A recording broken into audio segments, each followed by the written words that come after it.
Hello Arvind, जैसा कि आप लोग जानते हैं ये मेरा MS एक्सेल्स का सेकंड वीडियो है जिसमें मैं होम टैब से रिलेटेड सारा इन्फॉर्मेशन आपको देने की कोशिश करूंगा। अगर पसंद आए तो लाइक और सब्सक्राइब कीजिएगा।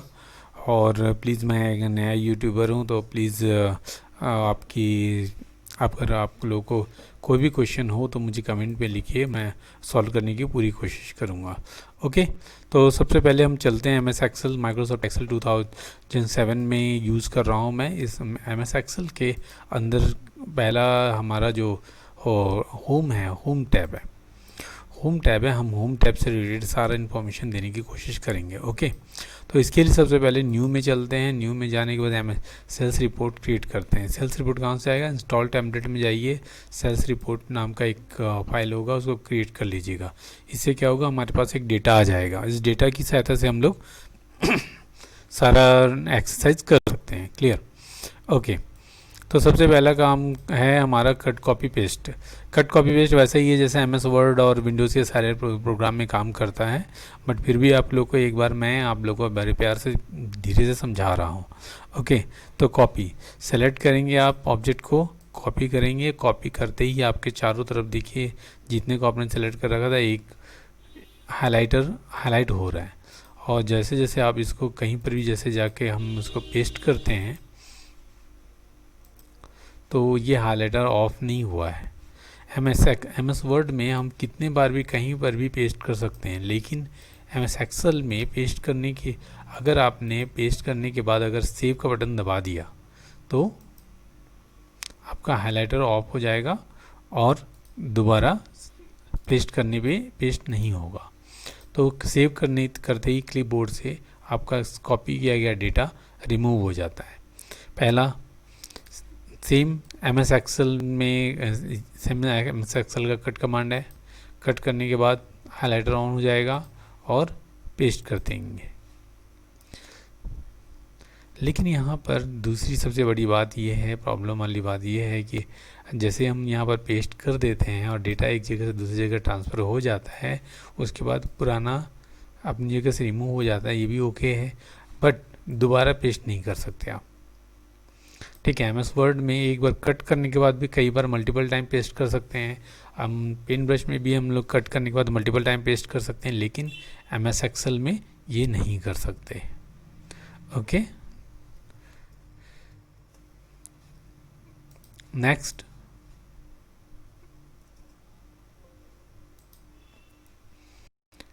कट कॉपी कमांड के बाद format painter. What is format painter?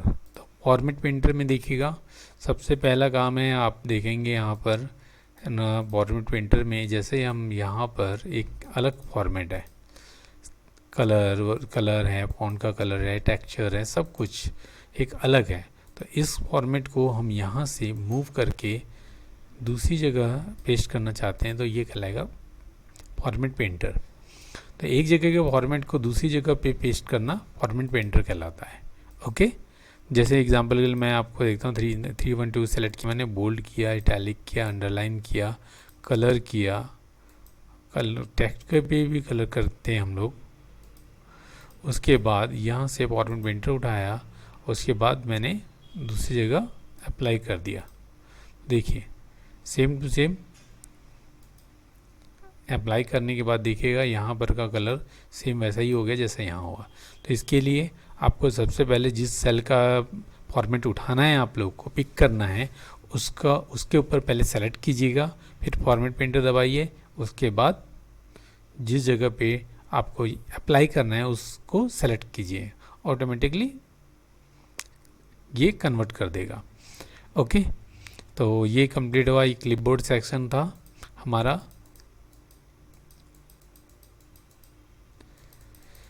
अब हम चलते हैं अगला क्लिपबोर्ड सेक्शन का ग्रुप कमांड में जैसे ही जाएंगे तो आपको दिखाएगा क्लिपबोर्ड। तो क्लिपबोर्ड की खासियत है कि जैसे कि आप कॉपी करते जाएं, जो जो चीज़ आप कॉपी करेंगे सब क्लिपबोर्ड में इकट्ठा होता जाएगा। सेव करने के बाद भी ये गायब नहीं होता। और जहाँ पर भी आपको जिस कॉपी किए गए एलिमेंट की ज़रूरत है वहाँ सेलेक्ट कीजिए, कर्सर रखिए और क्लिक कीजिए, वो ऑब्जेक्ट ऑटोमेटिकली वहाँ पर क्लिपबोर्ड से ट्रांसफ़र होकर आ जाएगा। और उसके बाद जब भी पेस्ट करेंगे वही लास्ट में जिसको आपने पेस्ट किया था वही रिटर्न मिलेगा। ओके, तो इस तरीके से क्लिपबोर्ड यूज़ होता है। Number 2, font. फ़ॉन्ट को बताने की ज़रूरत तो नहीं महसूस होती, फिर भी मैं आप लोगों को एक बार समझा देता हूँ। फ़ॉन्ट मतलब लिखावट का तरीका होता है। यहाँ हमारे पास बहुत सारे फ़ॉन्ट हैं जो पहले से कंप्यूटर में इंस्टॉल होते हैं। आप चाहो तो कुछ फ़ॉन्ट खरीद भी सकते हो और कुछ फ़ॉन्ट डाउनलोड भी कर सकते हो। फ़ॉन्ट मतलब होता है लिखावट या स्टाइल, लिखने का तरीका। फ़ॉन्ट के साइज़ को यहाँ से हम कम ज़्यादा कर सकते हैं और यहाँ से भी हम इंक्रीज और डिक्रीज कर सकते हैं। बोल्ड और मोटा करने के लिए आई, इटैलिक टेढ़ा करने के लिए यू, अंडरलाइन अंडरलाइन लाने के लिए। अंडरलाइन में भी डबल अंडरलाइन भी कर सकते हैं और सिंगल अंडरलाइन भी यूज़ कर सकते हैं। ओके, यहाँ का ऑप्शन जो है बगल में मिलेगा, साइड में इस ऑप्शन में जाके आप चेंज कर सकते हैं। नेक्स्ट, फिर मैं इसको नॉर्मल करता हूँ, नीचे के नॉर्मल पेंटर को मैंने वहाँ डाल दिया। ओके, अगला बॉर्डर। बॉर्डर देखिएगा, जैसे हमने इतने को सेलेक्ट किया, ऑब्जेक्ट इतने को सेलेक्ट किया, उसके बाद हम यहाँ बॉर्डर जाते हैं और थिक बॉर्डर देते हैं। अब उसके बाद प्रिंट प्रीव्यू करके देखिएगा, प्रिंट में सिर्फ यहाँ का बॉर्डर आ रहा है। ओके, तो वो इसलिए क्योंकि सबका बॉर्डर आ रहा है, क्योंकि यहाँ पर मैंने प्रिंटेबल कर दिया है डेटा में। प्रिंटेबल व्यू, ओनली व्यू होना चाहिए।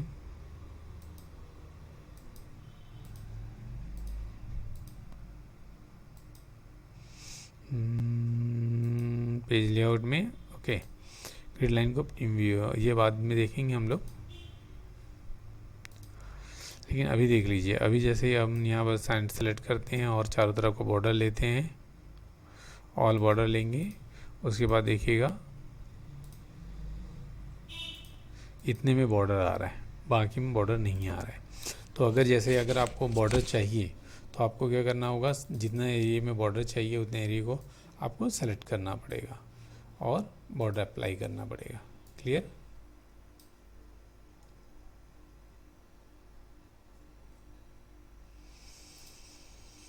तो सिंपली ये मैंने आप लोगों को ये बॉर्डर दिखा रहा हूँ, यहाँ जाए गए और यहाँ पर प्रिंट व्यू करके देख लेंगे तो बॉर्डर आ रहा है प्रिंट में। अगर बॉर्डर हटाना है तो यहाँ सेलेक्ट कीजिए, बॉर्डर नहीं चाहिए, नो बॉर्डर कर दीजिए। अब प्रिंट में देखिएगा, प्रिंट प्रीव्यू में देखेंगे तो बॉर्डर नहीं आ रहा है। और अगर आप लोग को जो ग्रिड लाइन में जो बॉर्डर है उसी बॉर्डर को प्रिंट आउट लेना है, उसी का प्रिंट करना है, उसी को प्रिंट करना है, तो आप बिना सेलेक्ट किए आप जाएंगे पेज लेआउट में, पेज लेआउट टैब में जाएंगे। जहाँ पर जाने के बाद ग्रिड लाइन है, ग्रिड लाइन व्यू ओनली है, व्यू को हटाएंगे तो गायब हो जाएगा। तो व्यू के नीचे जस्ट प्रिंट ऑप्शन है, प्रिंट ऑप्शन ऑन रखेंगे तो ये प्रिंट में भी शो होगा। Okay, next headline. हेडलाइन में ABCD जो कॉलम का नाम है वो हेडलाइन है, उसको भी प्रिंट करना चाहते हैं तो प्रिंट को ऑन कीजिए, उसके बाद प्रिंट व्यू करके देखिए, प्रिंट में ये भी आएगा। ओके, तो नहीं चाहिए तो उसे हटा दीजिए। फिर होम में वापस आते हैं तो बॉर्डर, अब देखिए बॉर्डर बिल्कुल प्लेन हो गया है। अब इसमें अगर आप यहाँ से बॉर्डर लेना चाहते हैं तो यहाँ बॉर्डर सेलेक्ट करके आप जैसा चाहें वैसा बॉर्डर, जैसे सराउंडिंग बॉर्डर बस चाहिए, फर्स्ट लाइन में बस कॉलम चाहिए। अब उसके बाद देखिए प्रिंट व्यू देख सकते हैं आप, टेबल को MS वर्ड की तरह सजा सकते हैं। फिर उसके बाद अगला है कलर करना, शेडिंग। कलर शेडिंग आप यूज़ कर सकते हैं।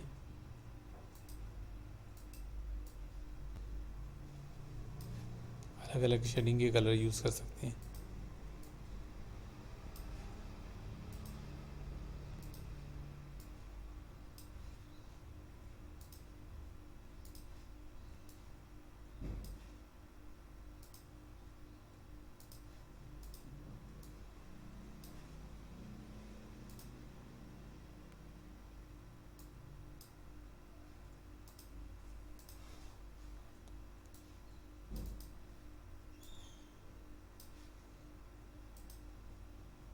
बॉर्डर नहीं चाहिए, राइट बॉर्डर मैं ऑफ कर रहा हूँ। अब देखिएगा अगर कोई बॉर्डर अगर आपको नहीं चाहिए तो सेलेक्ट करना पड़ेगा और जैसे लेफ्ट बॉर्डर है ये ऑफ कर देते हैं।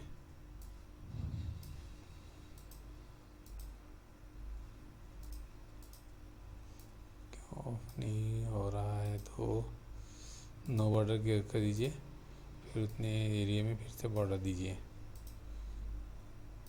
और side border, oh shit, top border और लेफ्ट बॉर्डर, टॉप बॉर्डर और bottom border.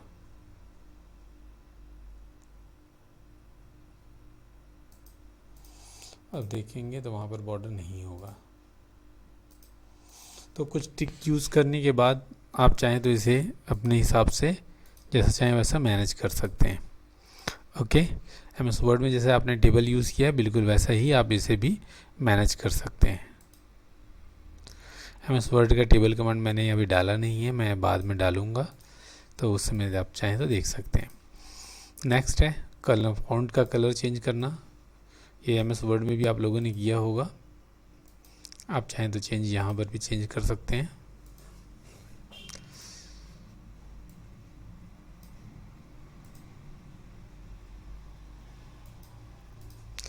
Next alignment.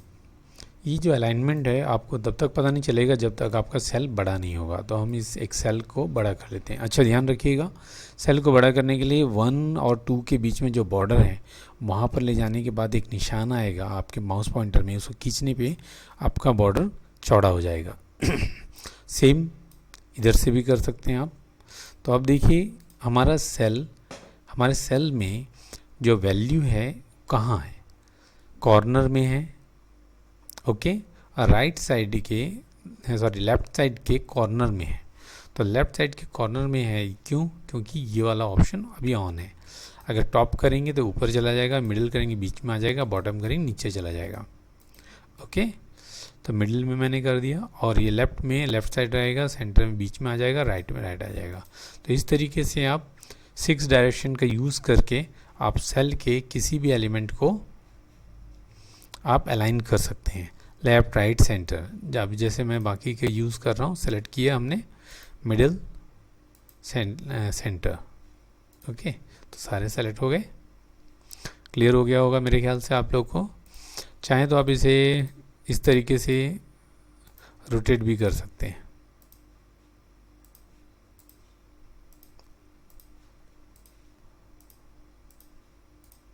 Okay, wrap text. Wrap text किसे कहते हैं? अगर हम एक लाइन, एक सेल में, जैसे this is my document and we were working. Okay, मैंने ये वर्ड लिखा, लंबा चौड़ा वर्ड लिखा, वो क्योंकि सेल को क्रॉस करके आगे चला ही जाएगा, आप जानते हैं चला जाता है MS एक्सेल में। लेकिन सेल को जाना कोई बड़ी बात नहीं है, लेकिन अगर आप उसके सेल के आगे कुछ लिख देते हैं तो गायब हो जाता है तो अभी भी सेल के अंदर ही, फॉर्मूला बार में के अंदर जाके आप देख सकते हैं, है तो अभी भी वैल्यू सेल के अंदर ही, पर ये गायब हुआ है। तो ऐसा ना हो इसके लिए आप एक काम कर सकते हैं, वो एक कमांड यूज़ कर सकते हैं। वो कमांड है wrap text. Wrap text command. तो रैप टेक्स्ट कमांड को यूज़ करने के बाद ये सेल के अंदर सारे टेक्स्ट जो है रैप हो जाता है, मतलब बॉर्डर क्रॉस करके आगे नहीं जाएगा। जैसे यहाँ मैं टाइप कर रहा हूँ दिस इज़ माय टेक्स्ट, आगे निकल गया। बट अगर इसे हम रैप टेक्स्ट कर दें तो एक में सिमट जाएगा। सेम आप यूज़ कर सकते हैं, क्लिक करेंगे ऑफ भी हो जाएगा, ऑन ऑफ। ओके, नेक्स्ट है मर्ज and centre. Merge and centre, अगर मल्टीपल सेल को हमने सेलेक्ट किया, उसके बाद मर्ज एंड सेंटर किया, तो वो सेल सारे मर्ज हो जाएंगे, जैसे MS वर्ड में होता था। मिडिल में कीजिए, टॉप में कीजिए। तो इस तरीके से आप मर्ज और सेंटर कर सकते हैं। इसे हटाने का भी सेम तरीका है। अंडू करने, कभी भी गलती से अंडू मत करना। इसे हटाना है तो बस यहाँ क्लिक कीजिए, हट जाएगा। Okay, next. अब अगला है हमारा नंबर फॉर्मेट। नंबर फॉर्मेट मेरे स्प्रेडशीट में देख रहे हैं आप इसका नंबर फॉर्मेट अकाउंटिंग फॉर्मेट है। इसको हम जनरल कर दें तो सामान्य नंबर होगा। तो कोई भी नंबर जैसे 300 लिखा है हमने, इसे हम अलग अलग फॉर्मेट में चेंज कर सकते हैं। जैसे रुपये पैसे में जैसे 0.00, करेंसी, हर करेंसी लग गई हमारी। अकाउंटिंग में सेम करेंसी का सिंबल रहेगा। शॉर्ट डेट में कन्वर्ट हो जाएगा। लॉन्ग डेट में कन्वर्ट हो जाएगा। टाइम में कन्वर्ट हो जाएगा। जनरल कर दीजिए, फिर वास्तविक वैल्यू में वापस लौट आएगा। परसेंट करने पे ये मल्टीप्लाई बाई 100 हो जाता है ऑटोमेटिकली। तो परसेंटेज को अप्लाई करने से पहले ध्यान रखिएगा कि वैल्यू क्या रखनी है। फ्रैक्शन में 300। ओके, तो अगर कोई लंबी चौड़ी वैल्यू है तो ग्रुपिंग करना चाहते हैं तो आप यहाँ से देंगे कॉमा देने के बाद मैं ये भी बता देता हूँ लगे यहाँ तो आपको ये निशान का मतलब है, इस निशान का मतलब नेम अगर निशान आता है मतलब फॉर्मूला एरर है। बट ये निशान है, इसका मतलब साइज कम है, तो आप थोड़ा सा जगह ले लो, जगह बढ़ा दो, ऑटोमेटिकली दिखना चालू हो जाएगा। ओके,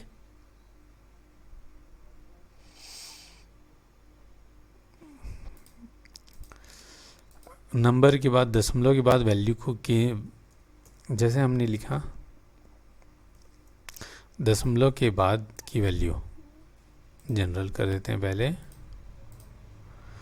दशमलव के बाद 0 को बढ़ाना और 0 को घटाना। ओके, याद है फॉर्मूला, मैथमेटिक्स में आपने पढ़ा होगा। 25.69 अगर है और इसका 0 को अगर कम करेंगे तो 1 इधर बढ़ जाएगा, क्योंकि 5 से बड़ा वैल्यू है इसलिए बढ़ जाएगा, अदरवाइज नहीं बढ़ेगा। ओके, नेक्स्ट, तो ये रहा फॉर्मेट, नंबर का फॉर्मेट। आप चाहें तो यहाँ से भी यूज़ करके नंबर फॉर्मेट चेंज कर सकते हैं। क्लियर? ओके, नेक्स्ट चलते हैं हम लोग।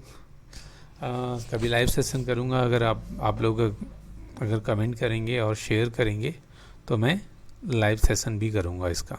ओके, तो प्लीज़ मुझे सपोर्ट करना है तो लाइक और शेयर कीजिए।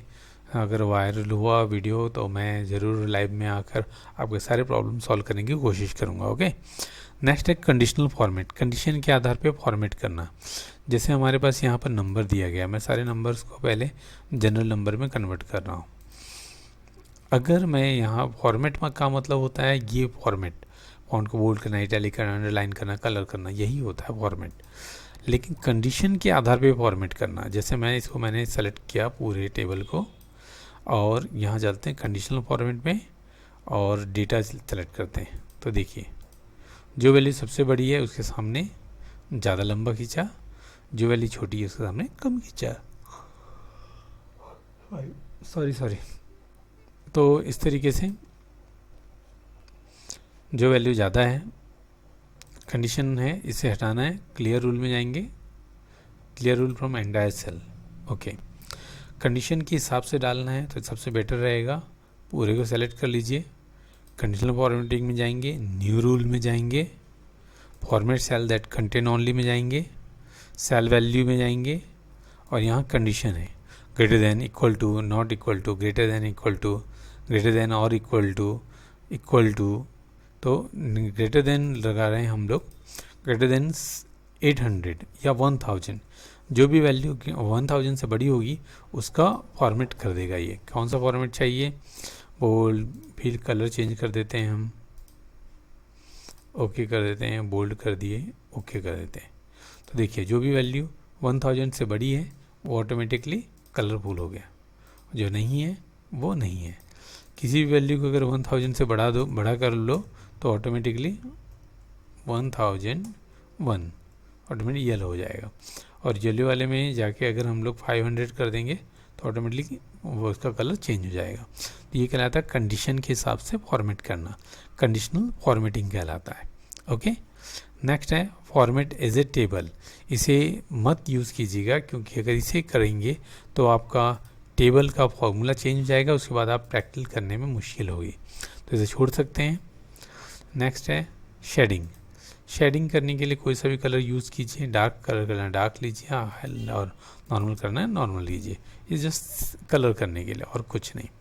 Insert row, insert column, insert cell. Okay, insert cell को सबसे पहले देखते हैं। इंसर्ट सेल करेंगे तो अगर हम यहाँ पर एक नया सेल ला रहे हैं तो पुराना सेल कहाँ जाएगा, तो उसका कुछ क्वेश्चन के लिए यहाँ पर ये क्वेश्चन आता है कि कहाँ जाएगा। शिफ्ट सेल राइट, मतलब उस सेल को, पुराना सेल को राइट में फेंक देगा वो। शिफ्ट सेल डाउन, नीचे की तरफ ले आएगा। Entire row, new row create कर देगा। एंटायर कॉलम, एक नया कॉलम क्रिएट कर देगा। तो आपको इनमें से कोई सा एक ऑप्शन चॉइस करना है। जैसे शिफ्ट सेल राइट किया मैंने, ओके किया, देखिए पूरा खिसक गया। तो इसको हम लोग शिफ्ट सेल, इसको मैं रिमूव करता हूँ, डिलीट करता हूँ, यहाँ जाएंगे डिलीट सेल से, तो ये पूछेगा, हम फिर से पूछेगा वही क्वेश्चन, तो शिफ्ट सेल लेफ्ट करें तो लेफ्ट वाले को वापस नॉर्मल कर देगा। ठीक है, इसी को हम शिफ्ट सेल डाउन कर दें तो नीचे की तरफ ले जाएगा, देखिए, और ऊपर एक गैप ले आया। तो और अगर से डिलीट करें तो सेम पूछेगा, शिफ्ट सेल अप कर दीजिए, ओके कर दीजिए, फिर वापस नॉर्मल पोजीशन में आ जाएगा। और एंटायर रो के लिए तो कोई प्रॉब्लम नहीं है, एंटायर रो करेंगे तो नॉर्मल एक रो क्रिएट हो जाएगा। कॉलम करेंगे, एंटायर कॉलम करेंगे तो कॉलम क्रिएट हो जाएगा।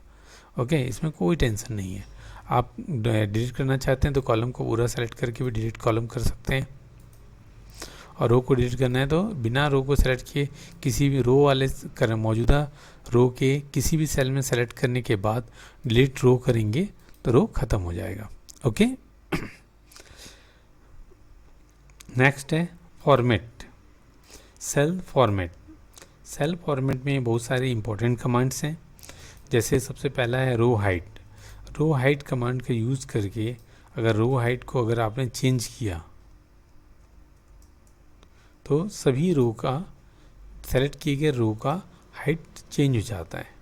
तो जितने रो का अगर आपको हाइट चेंज करना है उतने रो को आप सेलेक्ट कीजिए, फिर उसके बाद यहाँ जाइए,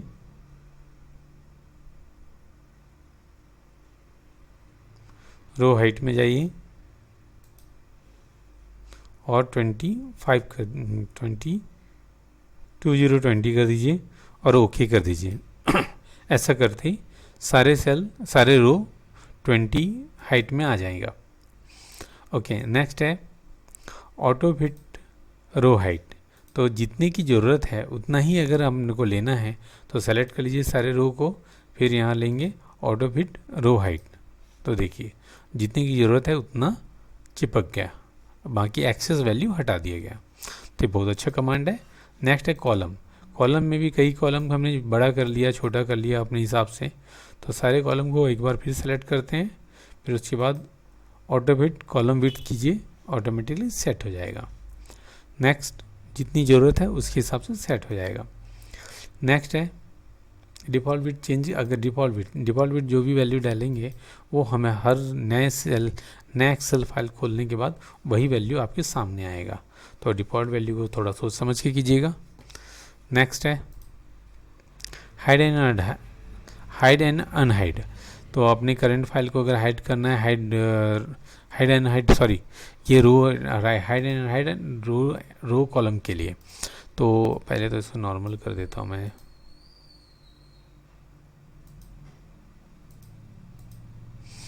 एक बार उसी जिस कमांड से टॉगल बटन है जहाँ से आप ऑन करते हैं वहीं से ऑफ भी होता है। Okay, next. तो नेक्स्ट हम क्या करेंगे, सारे को सेलेक्ट कर लेते हैं। अगला कमांड है हमारा हाइड अनहाइड। तो जैसे मुझे कॉलम को हाइड करना है, सी एंड डी को, तो यहाँ जाऊँगा, सेलेक्ट कर लिया पहले कॉलम, फिर हाइड में गए, हाइड कॉलम। तो देखिए कॉलम सारे हाइड हो गए। तो बी और ई के बीच में अगर माउस रखेंगे, रख के भी से बाहर निकाल सकते हैं बाद में, ठीक है। और या सी डी को हमने जैसे हाइड कर दिया, तो आप ई में जाइए, ई कॉलम को सेलेक्ट कीजिए, फिर उसके बाद अनहाइड कीजिए, अनहाइड कॉलम। नहीं हो रहा है तो बी और ई को सेलेक्ट कीजिए, उधर बीच में है तो यहाँ जाइए अनहाइड कॉलम, अनहाइड हो गया। ओके, हाइड अनहाइड होने के बाद अगला रहेगा रीनेम शीट। रीनेम शीट का इस्तेमाल करते हैं हम। रीनेम शीट यूज़ करने के लिए, रीनेम शीट करने के बाद आप कोई भी नाम यहाँ पर डाल सकते हैं।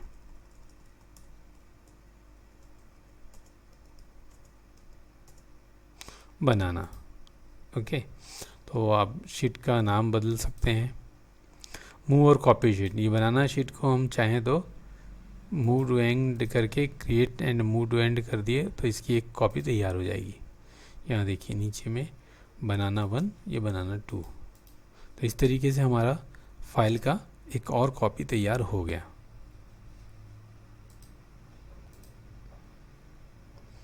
नेक्स्ट कॉपी के बाद मोर कॉपी के बाद टैब कलर। टैब कलर अपने टैब जो नीचे के टैब्स हैं उनके कलर अगर बदलना चाहते हैं तो आप चाहें तो टैब के कलर्स बदल सकते हैं।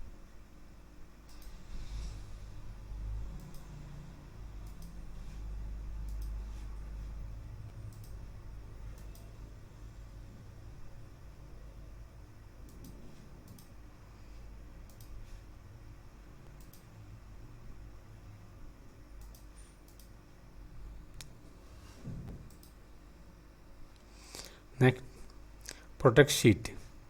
शीट को प्रोटेक्ट करना।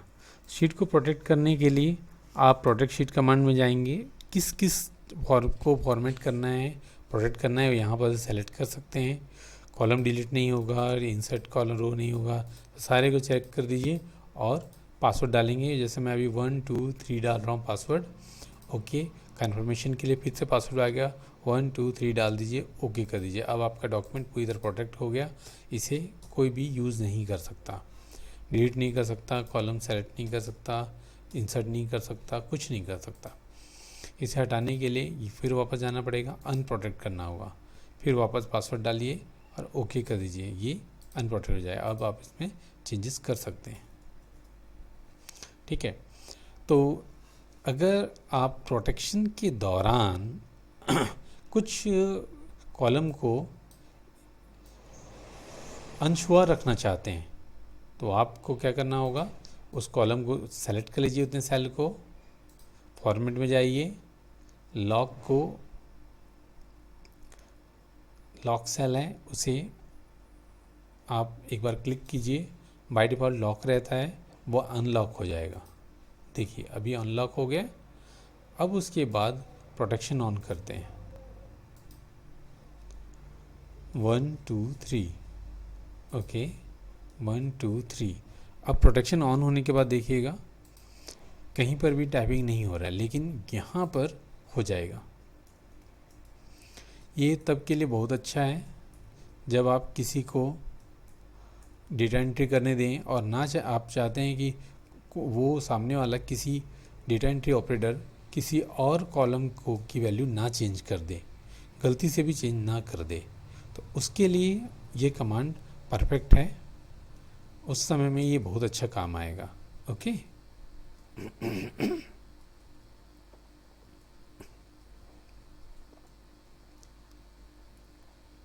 बाकी लेकिन अभी भी प्रोटेक्ट है।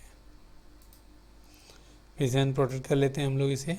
अनप्रोटेक्ट कमांड में गए, 1 2 3 ओके किया और ये अनप्रोटेक्ट हो गया। Clear, thank you. तो नेक्स्ट है फॉर्मेट कमांड, क्लियर हो गया आप लोग का। अब अगला हम देखते हैं सम। यहाँ देखेंगे ऑटो सम है, क्लिक कीजिएगा, ऑटोमेटिकली सम कर देगा। एंटर करते हैं क्योंकि चौड़ा करना पड़ेगा थोड़ा। कैलकुलेशन हो गया 2084। तो बहुत इजी है ऑटो सम। इसका फॉर्मूला भी आप टाइप कर सकते हैं। सबसे पहले इक्वल टू दीजिए, SUM सम टाइप करना है, ब्रैकेट ओपन करना है। उसके बाद फर्स्ट सेल D2 और लास्ट D14, तो D2 colon D14 bracket close, enter कीजिए, आ गया। सेम इसको रिपीट करना है तो आप खींच दीजिए, इसको फिल कर दीजिए। कैसे करेंगे, यहाँ से लेके ऐसा खींच लीजिए तो आराम से फिल हो जाएगा। Okay, next clear command. Clear command कई चीज़ों को क्लियर करने, अलग अलग क्लियर करने के लिए भी यूज़ होता है, जैसे clear format, clear content, clear comments. Clear format, format clear करना है तो केवल उसका बैकग्राउंड का कलर रिमूव करेगा। ओके। और क्लियर कंटेंट करेंगे तो बैकग्राउंड वगैरह सब कुछ सेम रहेगा, लेकिन वैल्यू बस हटेगी। जैसे यहाँ पर हुआ, वैल्यू हटी, फॉर्मेट वही है।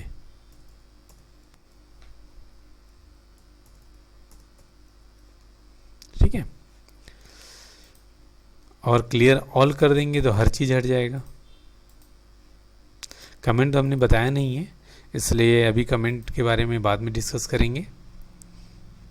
अगर कमेंट भी बहुत अच्छा कमांड है, जैसे अगर किसी सेल में अगर एक कमेंट डालना चाहते हैं आप लोग, मतलब अगर मैं इसकी सेल के बारे में कोई इन्फॉर्मेशन अगर मैं यहाँ लिखूँगा तो वो प्रिंट में आ जाता है और एक दिक्कत का सामना करना पड़ता है। तो अगर मेरे को उसके बारे में कुछ लिखना है तो यहाँ जाऊँगा, रिव्यू में जाइए, न्यू में जाइए और यहाँ पर कमेंट टाइप कर सकते हैं। और बाहर क्लिक करने के बाद कमेंट यहाँ पर हाइड रहेगा। ये कमेंट जो शो कर रहा है, इसे अगर रिमूव करना है तो उसके लिए है क्लियर कमेंट कमांड। सिर्फ कमेंट रिमूव हुआ, देखें आपने। ओके। नेक्स्ट वीडियो बहुत लंबा होता जा रहा है, उसके लिए सॉरी, लेकिन क्या करूं, अभी भी 2 कमांड बचे हुए हैं, sort and filter and find and select, find, replace etcetera. Sort and filter, sorting command. Sorting command का यूज़ करके हम डेटाबेस को सॉर्ट कर सकते हैं। सॉर्ट मतलब छटनी। कैसे? A to Z में जैसे किया हमने, तो अभी तो A to Z automatic select है। अगर कस्टमर के हिसाब से अगर उसको जमाना है तो यहाँ गए A to Z। अब देखिए ABCDER, क्लियर जम गया, ABCD ऐसे A to Z जम गया। इसको Z to A करना है, यहाँ जाएंगे Z to A, W ऊपर आ गया। ओके। इसका सबसे अच्छा कमांड है कस्टम सॉर्ट। कस्टम सॉर्ट में जाइए और जिस कॉलम के हिसाब से आपको सॉर्टिंग करनी है उस कॉलम को सेलेक्ट कीजिए।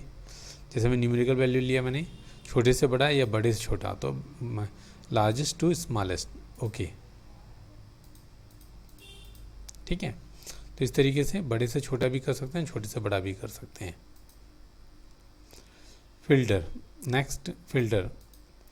अगर जैसे हमारे पास बहुत सारे रिपीटेड टेक्स्ट हैं तो फिल्टर कमांड यूज़ करने से काम आता है। जैसे एग्जांपल के लिए न्यूज़ में मैं सेल रिपोर्ट क्रिएट करता हूँ, फिर हमारी फाइल है, यहाँ देखेंगे इस फाइल में बहुत सारे रिपीटेड टेक्स्ट हैं। तो यहाँ चलते हैं हम लोग, फ़िल्टर में चलते हैं। फ़िल्टर करने के बाद यहाँ ऑन हो जाएगा फ़िल्टर का ऑप्शन। ओके, तो फ़िल्टर में जाने के बाद अगर सेलेक्ट ऑल है इसे हटा दीजिए और एलिस मटन को रखते हैं और ओके करते हैं तो केवल एलिस मटन का डेटा आएगा। एलिस मटन, एनी सिरप, दोनों चीज़ों को ऑन करते हैं और ओके करते हैं, एलिस मटन और एनी सिरप बस नज़र आएगा। ओके, इसे हटाना है तो क्लियर फ़िल्टर को क्लिक कीजिए, नॉर्मल हो जाएगा। कस्टमर के हिसाब से करना है तो सारे सेलेक्ट ऑल हटाने के बाद अल्फ़ा की, ओके, तो सिर्फ अल्फ़ा की का डेटा आएगा। मल्टीपल लोगों को सेलेक्ट करेंगे, मल्टीपल सिलेक्शन आएगा। ओके, नहीं चाहिए आप लोग को, ये क्लियर कर दीजिए, सारा डेटा नॉर्मल हो जाएगा। फ़िल्टर हटाना है, ये ऑप्शन हटाना है तो यहाँ जाएंगे और फ़िल्टर ऑप्शन को क्लिक कर दीजिए, हट जाएगा। तो इस तरीके से ये फ़िल्टर कमांड रहा। फिर नेक्स्ट फाइंड कमांड, यहाँ पर भी वैसे ही जैसे MS वर्ड में फाइंड करते हैं, हम शब्दों को फाइंड कर सकते हैं, जहाँ पर भी हो वो वहाँ सर्च करके पहुँच जाएगा। ओके, रिप्लेस, फाइंड किए गए एलिमेंट को किसी और एलिमेंट से चेंज कर सकते हैं। ओके, रिंस मटन हो गया, क्लोज। तो इस तरीके से फाइंड रिप्लेस किया जा सकता है, गो टू किया जा सकता है, और ये सारे कमांड हमने ओवरव्यू में बता दिया। आप चाहें तो मेरे वीडियो को आगे पीछे रिपीट करके देख के आप सारे कमांड को कीजिएगा। मैं थोड़ा फास्ट बोलता हूँ इसलिए कभी कभी कुछ प्रॉब्लम आ जाती है।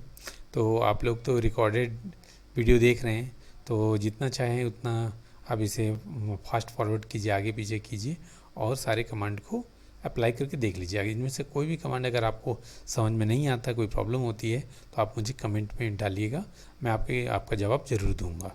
Okay, thank you.